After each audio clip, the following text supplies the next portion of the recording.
All right, Keith, is there a gulf in positions between the US and our government? Julian brought up us being students of history, and students of history would know that deterrence is key to peace, and key to deterrence is strength. There's a huge role for diplomacy, but diplomacy alone is not going to keep Israel safe and keep the region free from massive conflict. And we are closer to that from what we've seen last night. Let's look at the numbers. 60,000 Israelis have been displaced in the north of Israel. 8,000 rockets have come since the 7th of October. Hezbollah has 150,000 rockets that we know of.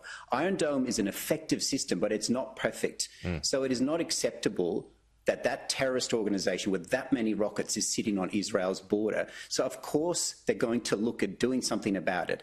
And we have significant partnerships with the United States, and they are much more engaged in the region. So when we have a disconnect between our view and the United States view, we should ask why. Like, does Penny Wong know better than the Secretary of State of the United States?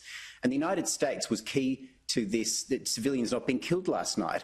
Iron Dome was important, but so was the intervention of the United States military, which has been a force for good in this conflict. Okay. Keith, should they go ahead? I think we need the police to enforce the law. So I do agree, it's not for me or others to say which protest goes ahead or not, but I want the police to enforce the law. And I will be frank, there was some ambiguity in what the AFP thought the law was in the last few days. I think that was clarified in the last 24 hours, which is pleasing to see. That may be because it's not a law that has been enforced often. And maybe that's the problem. When we go back to those protests that happened on the Sydney Opera House, I think there is a question about whether the law was enforced at the time. So we pass laws, but the law is enforced by the police, and there's enormous discretion for the police. But I think that should be exercised in a way that reinforces our values as a nation, because right now they are under threat.